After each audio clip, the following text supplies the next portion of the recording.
So let's get to business, right? Are you ready? Okay, so today I have to step into Prof. Becky's shoe. He is not here, but he knows that if he was here, he would have slapped me. I remember there was a day that I was in a class and my teacher, the professor asked, what's the difference between group and team? And then everybody was quiet. Because I know many people confuse that. And when I responded, he looked at me and said, Lucy, now you're a professor. And I was like, I wish I was one. And then I was speaking with Paul. He said to me, for you to get there, you need to pass here, and be here. Then you will be called a professor. So that's a dream for me. One day, I want to be a professor. Yeah. Because I love teaching and I love engaging with people, and sharing information is something that helps us to not just impact people's life, but also learn at the same time. I've grown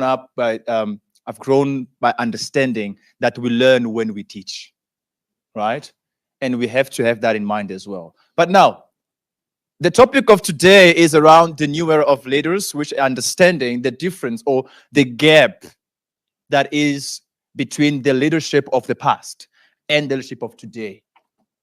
You ask yourself questions, why do we have to complain all the time with the current leadership? We had a panel yesterday around policy, right? And we say that we need more young people to be integrated in the system so we can be able to also engage, right? But also, if you come to those who are in power and ask and tell them that, they will tell you young people are not structured because we've put everything in place, but they're not coming. They're not being part of the space of the space because there is a lack of structure, right? So now there is a gap in between there on the leadership of the past and the leadership of the present, which I interpret that as the leadership which is a modern leadership. And the gap, I will tell you, it's huge. Reason why we struggle today with the ones who are in power. And we cry all the time that we need a younger president. We need a younger this and younger that. Why? Because we believe, because they are young, they understand our needs. Are you correct? Right. So now, what I have noticed is that both in the business space and in the governance space, the hardest thing to do is to link the needs of the young generation and the requirements of the older or elder generation. So that gap needs to be filled. And I want, in this moment, as we are talking like this, I want us all to be able to be on the one place, to find that gap and find a way to close it right here. So that when we go out, we know exactly what the gap was and how we're going to go about with it. Are we together? Okay. So now, I'm going to give you guys a little background in terms of what actually leadership meant from the past and what is it that leadership means now.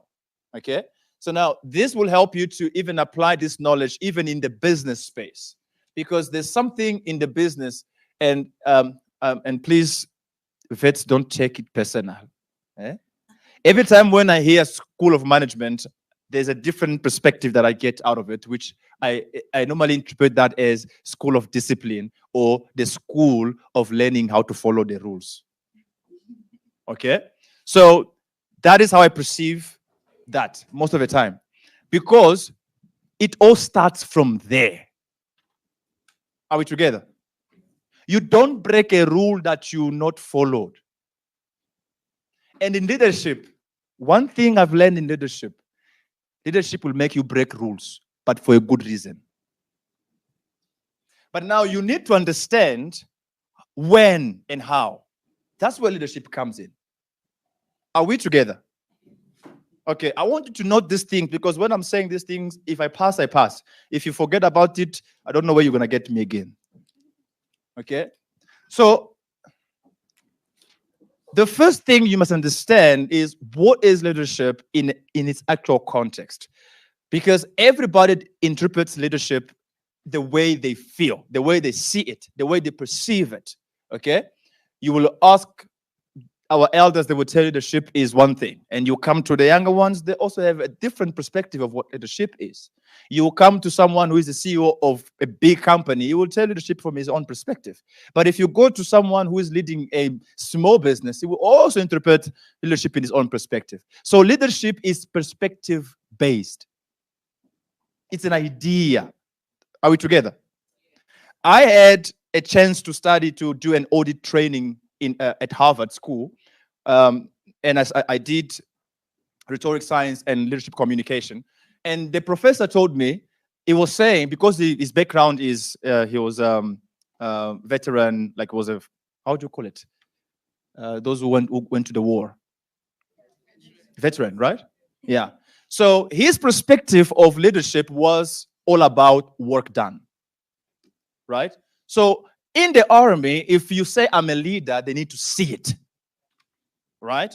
So if you go to the army and say I'm a leader, if they give you something, if you don't do it well, you're not a leader. That's the army perspective of leadership. But if today, the guy who said, I have a dream, I forgot his name. I knew him, I was just trying you. So Martin Luther King said, I have a dream, right? And tell me one thing he has done besides convincing people to follow his vision. Are we together? So now if you put these two people in one room, they will both bring different perspectives of leadership.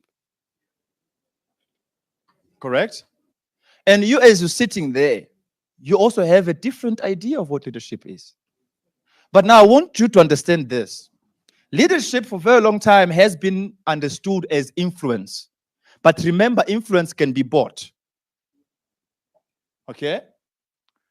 In our time, I personally will give you my perspective of what leadership is. And this is applicable both in the business space and in the governance space. Leadership is all about impact. Okay? And impact comes from doing what was supposed to be done. Right? When you are given something and you do it, it creates what? Impact. Are we together? When you are given something to do, or when you decide to do something, no matter what the reason is, once you do it, it creates impact. Now it is the impact that will generate influence. Because once you have an impact in a space, even when you're not there, people will fight for you. And that's what we call influence. Okay? But now influence will then generate authority. Are we together? So now once you have influence, that's there when you become an authority voice. But there's many people who are looking for authority and they jump the first stage, which is to get the work done first. So I want us to understand this. Both in the government space, we are complaining the government not doing whatever it's supposed to do. That's why we don't consider them as good leaders. Are we together? And also in the business space is the same perspective. When you as an entrepreneur, you do not actually do what you're supposed to do as an entrepreneur. You don't find the ways for you to do as an entrepreneur to get what you want. You can't be called yourself a good leader. You can't say, I'm a leader in the marketing space. Prove. What have you done in the marketing space that establishes you as a leader? Because it has to follow these roots. And there's one thing that you find in leadership that you don't find in management. It is adaptability. Are we together? So I'm currently doing a new degree from Switzerland, from a business school in Switzerland, which is on global management, right? I wanted to do my PhD this year, but I decided to do a new degree in global management. But then this has taught me so much. Because when you start seeing business and leadership from a global perspective, I'm telling you, there is so much you will find out that you didn't know about. And also, throughout the time that I did with, because I also did an audit training with Rochester Institute of Technology from USA on project management. So I did a micromaster in project management. I went through the 4 stages of project management. And this is something I've learned. Culture influences how you become a leader. Are we together? That's what I'm saying, that whether you are in business space or whether you are in the governance space, leadership is all about looking at where you are first. Look at where you are. Who are the people around you? Who are the people you are working with? Are you working with South Africans? Are you working with Angolans? Are you working with Congolese? Are you working with... Because all these people have different backgrounds. One of them might consider you a good leader, but the other one will say you are a bad leader. Are we together? And in the business space, as if you, I don't know if there's CEOs here or if you have managers, directors. I know you are leading a team. As we always say, it is impossible to please everyone, right? But if you are a leader, that is the first thing you need to do. Please everyone. And it's the hardest thing to do in leadership. Are we together? So finding that room where you are able to adapt. And one thing you will learn when you are a leader is that adaptability will allow you to fit into different places as a leader. You get to fit. If the place is too tight, you adapt. If the people are very tough to deal with, you adapt. If the people are too sweet, you adapt. That's leadership. Are we together? Please don't be looking at me. If you're not writing, it's your problem. Okay? But now, let me give you a little background of what leadership meant in the past. And my book, by the way, and I wish all of you, please, to, if you can't scan, I can still reach out to you after. It's on Amazon. You can always buy it. I know someone wanted, just give it for free. I worked hard for this work. It was a whole research.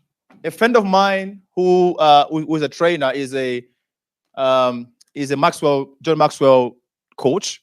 And by the way, I am a certified John Maxwell leadership team, by the way, team member. We learn about leadership in Africa from a broader context. There is no record and no details, no information about leadership from African context. Okay? So there's no book that explains how should we understand leadership from an African context. There's nothing. And all of our CEOs, executives that are trained in executive leadership, you will either be trained under the knowledge that John Maxwell has provided, which, by the way, I had to reframe and rephrase and reform those laws in this book. I changed some of them. And if you want to know what I've written about that, you read on this book. Some of the laws are not applicable in our current time and not even in the African context. Okay? But they are taught in our education system. So now, the first thing you must understand from the past, in the African context, one thing you must know is that there is an evolution in leadership, right? From the past to our time. There's evolution. A lot of things have changed. Why are we struggling? Because if you look at Da Vinci, for example, he said that for him, leadership is all about embracing creativity and innovation, which is not a bad thing. It's right. Are we correct? But that does not really mean that leadership should be creativity and innovation. But that was his perspective. That was Da Vinci has brought to us. If you go to, for example, Queen Zinga, which is a queen from the north of Angola, southeast of Angola. She interpreted leadership as resilience and strategic diplomacy. Okay? This is why we have leaders in diplomatic space, and they call themselves leaders because of that. And that has to do with an engagement from a diplomatic perspective. If you go to Michelangelo, for example,